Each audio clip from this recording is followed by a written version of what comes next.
அனைத்து ஊடக நண்பர்களுக்கும் பத்திரிகை நண்பர்களுக்கும் வணக்கம். தமிழக வெற்றி கழக ஆட்சி அமைந்த பிறகு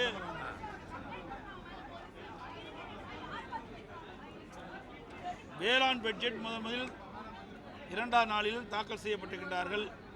முதல் வேளாண் பட்ஜெட். இந்த வேளாண் பட்ஜெட்டில் விவசாயிகள் பெரிய எதிர்பார்ப்போடு இருந்தாங்க. ஆனால் அந்த வேளாண் பட்ஜெட்டில் விவசாயிகளுக்கு மிகப்பெரிய ஏமாற்றம் தான் மிஞ்சியது. கடந்த கால திராவிட முன்னேற்ற கழகத்தில் வேளாண் பட்ஜெட் என்று அறிவிக்கப்பட்ட ஒவ்வொரு ஆண்டும் சட்டமன்றத்திலே வேளாண் பட்ஜெட் சமர்ப்பிக்கப்பட்டார்கள். அதில் 20 டிபார்ட்மெண்ட் 20 துறைகள் ஒன்றாக இணைந்து வேளாண் பட்ஜெட் என்று அறிவிக்கப்பட்டார்கள்.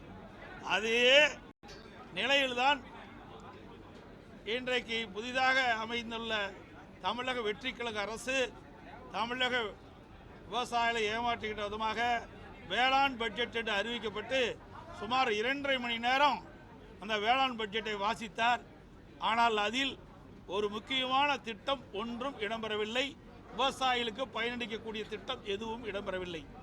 ஏற்கனவே ஒவ்வொரு ஆண்டும் வேளாண் மானிய கோரிக்கை நடைபெறுகின்ற பொழுது என்ன அறிவிப்பு இருக்கின்றதோ அதே அறிவிப்பு தான் வேளாண் பட்ஜெட்டிலும் இடம்பெற்றிருக்கின்றது. கடந்த காலத்தில் திராவிட முன்னேற்ற கழக ஆட்சியில் 20 துறையும் ஒன்றாக இணைத்து வேளாண் பட்ஜெட்டை அறிவித்தார்கள். அதில் எப்படி துறை வாரியாக இந்த 20 துறை வாரியாக எப்படி அறிவிக்கப்பட்டதோ அதே போலதான் இன்றைக்கு தமிழக வெற்றி கழகம் வேளாண் பட்ஜெட்டை சட்டமன்றத்தில் சமர்ப்பிக்கின்ற பொழுது அதே திருப்பி ஸ்டிக்கர் ஒட்டி அறிவிச்சிருக்கிறாங்க. அவ்வளவுதான், புதுசாக எதுவுமே இல்லை. இன்றைக்கு தேர்தல் நேரத்தில் தமிழக வெற்றி கழகம் ஆட்சிக்கு வந்தால் விவசாயிகளுக்கு ஒரு குவிண்டால் நெல்லுக்கு 3500 ரூபாய் கொடுப்பதாக தெரிவித்தார்கள். அதே போல கரும்புக்கு டன்னுக்கு ஆதார விலையாக ஒரு டன் மெட்ரிக் டன் கரும்புக்கு குறைந்தபட்ச ஆதார விலையாக ரூபாய் 4500 ரூபாய் வழங்கப்படும் என்று அந்த தேர்தல் காலத்திலே தமிழக வெற்றி கழகத்தின் சார்பாக தமிழக வெற்றி கழக தலைவர் திரு ஜோசப் விஜய் அவர்கள் அறிவித்தார்கள். ஆனால் இன்றைய தினம் வேளாண் பட்ஜெட்டிலே அந்த அறிவிப்பு இடம்பெறவில்லை, பட்ஜெட்டிலும் இடம்பெறவில்லை.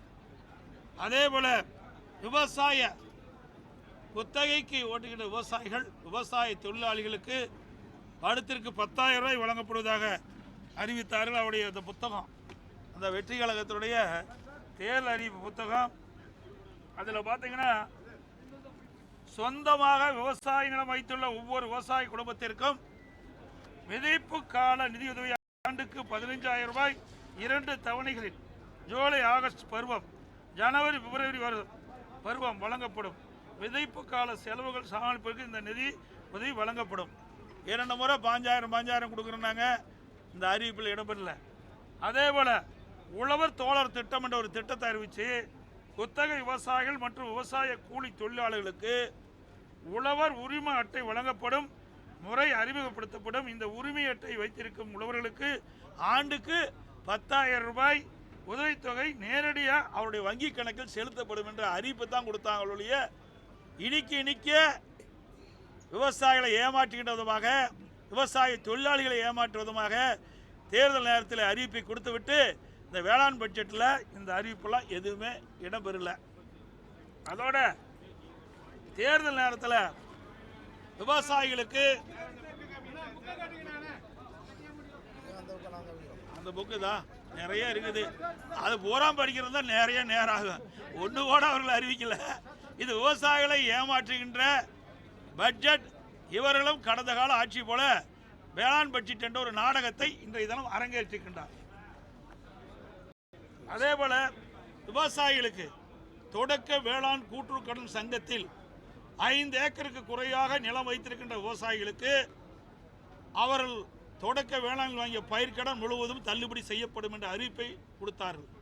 5 ஏக்கருக்கு மேல் நிலம் வைத்திருக்கின்ற விவசாயிகள் தொடக்க வேளாண் கூட்டுறவு கடன் சங்கத்தில் வாங்கிய பயிர்க்கடன் பாதி தள்ளுபடி செய்யப்படும் என்று அறிவித்தார்கள். ஆனால் கிட்டத்தட்ட ஒரு மாதத்திற்கு முன்பு தமிழ்நாடு முதலமைச்சர், தமிழக வெற்றி கழகத்தினுடைய அரசு சிறு குறு நடுத்தர விவசாயிகள் 5 ஏக்கருக்கு குறைவாக நிலம் வைத்திருக்கிற விவசாயிகளுக்கு 75,000 ரூபாய் கடன் தள்ளுபடி செய்யப்படும். அதற்கு மேல் இருக்கின்ற அனைத்து விவசாயிகளுக்குமே, இந்த சிறு குறு விவசாயம் சரி பெரு விவசாயம் அனைவருக்கும் 35,000 ரூபாய் தான் பயிர்க்கடன் தள்ளுபடி செய்யப்படும் என்ற அறிவிப்பை கொடுத்திருக்கிறார்கள். ஆனால் இந்த தேர்தல் அறிக்கையில் அவர்கள் கொடுத்ததற்கு மாறாக விவசாயியுடைய கடன் தள்ளுபடி செய்திருக்கிறார்கள். ஆக மொத்தம் விவசாயிகளை ஏமாற்றியிருக்கின்றார்கள். இதுதான் இந்த பட்ஜெட்டில் காண முடிகிறது. உண்மையிலேயே விவசாயிகளுக்கு நன்மை கிடைக்கக்கூடிய பட்ஜெட் இது இல்லை என்பதை இந்த நேரத்தில் தெரிவிக்கிறேன். அதோட அதிமுக ஆட்சியில் பல்வேறு திட்டங்களை நான் நிறைவேற்றி கொடுத்தோம். குடிமராமத்து திட்டம் என்ற அற்புதமான திட்டத்தை கொண்டு வந்து நிறைவேற்றிக்கிறோம். ஏரி குளம் குட்டைகள் அனைத்தும் தூர்வாரப்பட்டது. அது பல திட்டத்தை இணைச்சு இன்னைக்கு அறிவிச்சிருக்கிறாங்க. அதுக்கு ஒரு 1,500 கோடி அறிவிச்சிருக்கிறாங்க. ஆனால் அது முழுசா குடிமராமத்து திட்டத்தை அறிவிக்கல.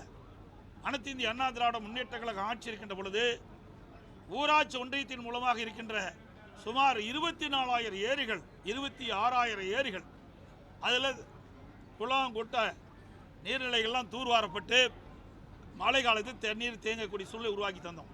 அதே போல் பொதுப்பணித்துறையின் கீழ் இருக்கின்ற 14,000 ஏரிகளில் சுமார் 6,000 ஏரிகள் தூர்வாரப்பட்டன. அதற்காக சுமார் 1,240 கோடி நிதி ஒதுக்கீடு செய்யப்பட்டது. இதனால் இப்பொழுது இருக்கின்ற வறட்சி காலத்தில் அனைத்து இந்திய அண்ணா திராவிட முன்னேற்ற கழக ஆட்சியில் தூர்வாரப்பட்ட ஏரியில் தூர்வாரப்பட்ட காரணத்தினால் இன்றைக்கு நீர்நிலைகள் அங்கங்கே தண்ணி இருக்கின்றது. நிலத்தடி நீர் அங்கங்கே பல பகுதியில் வற்றாமல் இருக்கின்றது. இவ்வளவு வறட்சியான காலத்திலும் அனைத்து இந்திய அண்ணா திராவிட முன்னேற்ற கழக ஆட்சியில் போடப்பட்ட திட்டம் இன்றைக்கு விவசாயிகளுக்கும் பொதுமக்களுக்கும் கை கொடுக்கின்றது.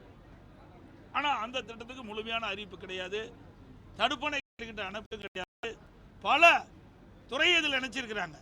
ஏன்னா ஒவ்வொரு துறைக்கும் ஒரு அமைச்சர் இருக்கிறாங்க. இன்றைக்கு நேற்றைய தினம் பொது பட்ஜெட் போட்டாங்க, ஒவ்வொரு துறைக்கும் நிதி ஒதுக்கீடு செஞ்சிருக்கிறாங்க. இன்றைக்கு இந்த பொது பட்ஜெட்டும் வேளாண் பட்ஜெட்டும் முடிஞ்ச பிறகு பதிலுரை அவர்கள் அளித்த பிறகு ஒவ்வொரு துறைக்கும் மானிய கோரிக்கை நடைபெறும். அந்த மானிய கோரிக்கையின் போது அந்த துறை வாரியாக அந்தந்த அமைச்சர்கள் அவர் தெரிவிப்பாங்க. அதையெல்லாம் இணைச்சு 20 துறைகளை ஒன்றாக இணைச்சு வேளாண் பட்ஜெட் இருக்காங்க. அப்புறம் எதுக்கு அந்த 20 துறைக்கு மந்திரி தேவை? அந்த 20 துறைக்கு ஏன் மானிய கோரிக்கை நடைபெறணும்?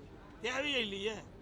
ஆக இதையெல்லாம் விவசாயிகளை ஏமாற்றுவதற்காக கடந்த கால அரசு நாடகம் போடுது, இந்த அரசும் ஒரு நாடகத்தை போட்டு விவசாயிகளுக்கு மிகப்பெரிய ஏமாற்றத்தை தந்திருக்கின்றது. அதெல்லாம் ஒன்றுமே காணாம். மேகதாதும் இல்லை, மேகதாது பற்றியும் சொல்லலை. அதெல்லாம் நீர்வளத்துறை அமைச்சரில் வரும்போது வரும்னு நினைக்கிறேன். ஏன்னா இதெல்லாம் வேளாண் பட்ஜெட் உங்களுக்கு நல்லா தெரியும். ஏன்னா 20 துறை ஒன்றா வச்சு தான் போட்டுக்கிறாங்க. அது 2.5 மணி நேரம் பேசுகிறாரு. கிட்டத்தட்ட 2 மணி நேரம். பொது பட்ஜெட் கூட 2 மணி நேரம் 31 நிமிஷம் தான். ஆனால் வேளாண் பட்ஜெட்டில் வேளாண் துறை அமைச்சர் கிட்டத்தட்ட 2 மணி நேரம் 35 நிமிடம் பேசியிருக்காரு. அதுதான் சாதனையாக வேளாண் பட்ஜெட்டுடைய சாதனை. 2 மணி நேரம் 35 நிமிஷம் பேசி வேளாண் பெருமக்களுக்கு எதுவுமே கிடைக்காம, எந்த ஒரு பயனும் கிடைக்காம இந்த அரசு வேளாண் பட்ஜெட்டை சமர்ப்பிக்கும். ஓதுங்க. இப்போ 2.5 மணி நேரம் கேட்டது பத்தலையா? 2.5 மணி நேரம் கேட்டு இல்லை பிரயோஜனம் இருக்குது? ஏதாவது பயன் இருக்குதா? அவர்கள் கொடுக்க நாங்கள் ஒன்றும் சொல்லலைங்க. அவர்கள் அறிவிக்கணும்ல. எவ்வளோ அறிவிப்பு அறிவிச்சிருக்கிறாங்க. நேற்றைய தினமும் கிட்டத்தட்ட பொது பட்ஜெட்டில் தமிழக வெற்றி கழகம் தேர்தல் நேரத்தில் கொடுக்கப்பட்ட அறிவிப்புக்கு எதுவுமே நிறைவேற்றல. கொடுக்கப்பட்ட வாக்குறுதி எதுவுமே நிறைவேற்றல. இன்றைய தினமும் 2026 சட்டமன்ற பொதுத் தேர்தலில் தமிழக வெற்றி கழகம் கொடுக்கப்பட்ட விவசாயிகளுக்கு கொடுக்கப்பட்ட வாக்குறுதி நிறைவேற்றல. அதுதான் இப்பொழுது ஊடகத்தின் வாயிலாக பத்திரிகையின் வாயிலாக விவசாய பெண்கள் தெரிந்து கொள்ள வேண்டும். அதிமுக ஆட்சியில் எவ்வளோ செஞ்சோம். பாதுகாக்கப்பட்ட வேளாண் மண்டலம் கொண்டு வந்தோம், குடிமராமத்து திட்டத்தை கொண்டு வந்தோம், தூர்வாரின்ற பணியை மேற்கொண்டோம், 50 ஆண்டு காலம் தீர்க்கப்படாத காவிரி நதிநீர் பிரச்சனைக்கு தீர்வு கண்டோம். எல்லாமே செஞ்சது அதிமுக ஆட்சி. வறட்சி வருகின்ற பொழுது விவசாயிகளுக்கு தேவையான உதவிகளை செஞ்சோம். 2 முறை விவசாயிகள் வாங்கிய தொடக்க வேளாண் கூட்டுறவு சங்கத்தில் வாங்கிய பயிர்க்கடன் ஒரு 5 ஆண்டில் 2 முறை தள்ளுபடி செய்த அரசு அதிமுக அரசு. அதே போல் விவசாயிகள் பேரிடர் காலத்தில் விவசாயியுடைய விளைநிலங்கள் பயிரிட்டிருக்கின்ற விளைநிலங்களில் பயிர்கள் சேதமடைஞ்சால் அந்த பயிர் காப்பீட்டு திட்டத்தின் மூலமாக இந்தியாவிலேயே அதிக இழப்பீட்டுத் தொகையை விவசாயிகளுக்கு பெற்றுத்தந்த அரசு அதிமுக அரசாங்கம். எவ்வளவு நாங்கள் செஞ்சோம். கொரோனா காலத்தை கூட விவசாயிகள் பாதிக்கூடாது என்பதற்காக பல்வேறு திட்டங்களை கொண்டு வந்து நிறைவேற்றி தந்திருக்கிறோம். ஆனால் இன்றைக்கு வேளாண் பட்ஜெட் என்று ஒரு பட்ஜெட்டை அறிவித்து வேளாண் பெருமக்களுக்கு எந்த நன்மையும் கிடைக்க முடியாத பட்ஜெட் இந்த வேளாண் பட்ஜெட் என்பதை இந்த நேரத்தில் தெரிவிக்கிறேன்.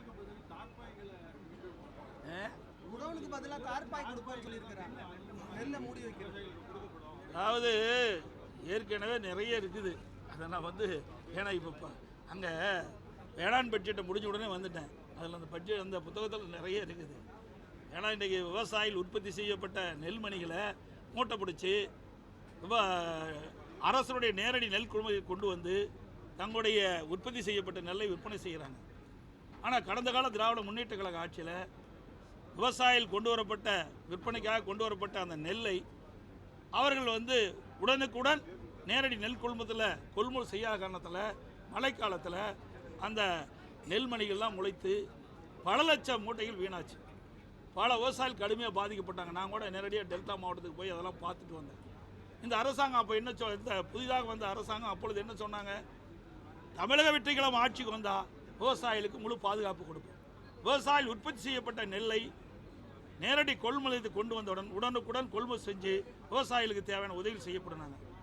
இந்த ஆட்சிக்கு வந்த பிறகும் கடந்த கால ஆட்சியில் என்ன நிலைமை இருந்தோ அதே நிலை தான் இருக்குது. விவசாயிகள் உற்பத்தி செய்யப்பட்ட நெல்லை நேரடி நெல் கொள்முதலுக்கு கொண்டு வந்து திறந்த வெளியில் அடித்து வைக்கின்ற பொழுது உடனடியாக நெல்லை கொள்முதல் செய்யாத காரணத்தினால அது பாதுகாப்பு வைப்பதற்கு தார்பாயம் கொடுக்கல. அதனால் கடந்த கால அரசு போல மழையில் நனைந்து அந்த நெல்மணிகள்லாம் முளைத்து விவசாயிகள் பெரும் நஷ்டத்துக்குள்ளாக இருக்கிறாங்க. அதுதான் தார்பாய் கொடுக்கணும்னு சொல்லியிருக்காங்க. தார்பாய் கொடுத்தா தான் நிஜம். அதையாவது செய்யட்டும். விவசாயிகளுக்கு என்று எதுவுமே செய்யலை. இந்த வேளாண் பட்ஜெட்டில் எதுவுமே விவசாயிகளுக்கு நன்மை கிடைக்கக்கூடிய திட்டங்கள் எதுவுமே பார்க்க முடியவில்லை.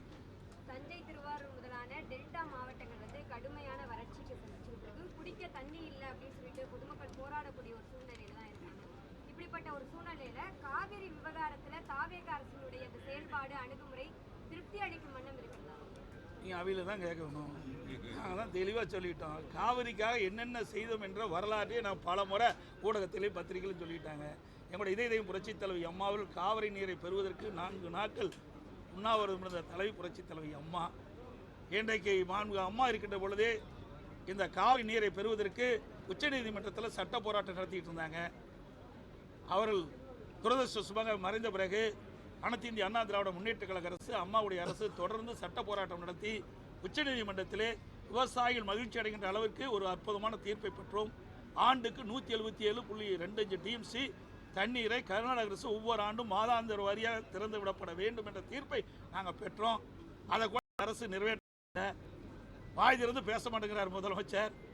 இன்றைக்கு நமக்கு கிடைக்க வேண்டிய ஜூன் மாதம் கிடைக்க வேண்டிய தண்ணீர் கிடைக்கல, ஜூலை மாதம் கிடைக்க வேண்டிய தண்ணீர் கிடைக்கல. இன்றைக்கு கபினி அணை நிரம்பி இருக்குது, கேஎஸ்ஆர் அணை நிரம்பி இருக்குது, ஹானங் அணை நிரம்பி இருக்குது. இன்னையெல்லாம் நிரம்பி உபரி தண்ணி திறந்து விடுறாங்க. மாதாந்த வாரியாக நமக்கு தண்ணீர் கிடைத்திருந்தால் நாம் உரிய நேரத்தில் நமக்கு டெல்டா பகுதியில் இருக்கின்ற விவசாயிகளுக்கு குறுவை சாகுபடி செய்வதற்கு தேவையான நீர் கிடைச்சிருக்கும். ஆனால் மாதாந்திர வாரியாக நமக்கு கர்நாடக அரசு தண்ணீர் திறக்கவில்லை. இந்த அரசு தண்ணீர் பெறுவதற்கு எந்த முயற்சியும் எடுக்கல. வாய் திறந்து கூட பேச மாட்டேங்கிறார். அது மட்டும் இல்லை, ஒட்டுமொத்த தமிழ்நாட்டிற்கு இழுக்கு ஏற்படுகின்ற விதத்தில், தலைகுனி ஏற்படுகின்ற விதத்தில் இவர் கர்நாடகத்துக்கு போறங்கிறாரு. கர்நாடக முதலமைச்சர் வர வேண்டாம்னு சொல்றாரு. கர்நாடக முதலமைச்சர் கர்நாடகத்துக்கு வர வேண்டாம்னு சொல்றார். எந்த அளவுக்கு இன்றைக்கு தமிழ்நாட்டுக்கு தலைகுனிவு ஏற்பட்டிருக்கின்ற முதலமைச்சர் எண்ணி பார்க்க வேண்டும். இது தனிப்பட்ட முறையில் கிடையாது. இன்றைக்கு முதலமைச்சர் என்பது தமிழ்நாட்டுடைய முதலமைச்சர். இன்றைக்கு தமிழ்நாட்டுக்கு அனைத்து மக்களுக்கும் முதலமைச்சராக இருக்கிறார். தேர்தல் வர வரைக்கும் வேற, தேர்தல் வந்த பிறகு முதலமைச்சர் என்ற பொறுப்பு வந்த பிறகு ஒட்டுமொத்த தமிழ்நாட்டு மக்களுடைய நலன் சார்ந்த பிரச்சனையாக பார்க்க வேண்டும். ஒட்டுமொத்த தமிழ்நாட்டு மக்களுக்கு தலைகுனிவு ஏற்படுகின்ற அளவிற்கு அவருடைய செயல்பாடு அமைந்துள்ளது வருத்தம் அளிக்கிறது. சார் நேற்றே சொல்லிட்டேன். நேற்று தினமே அவர் பொது பட்ஜெட்டுக்கே பூஜ்ஜியம் தான் கொடுத்துருக்குறாங்க. வேளாண் பட்ஜெட்டுக்கு மைனஸ் பூஜ்ஜியம் கொடுக்கலாம். நன்றி, வணக்கம்.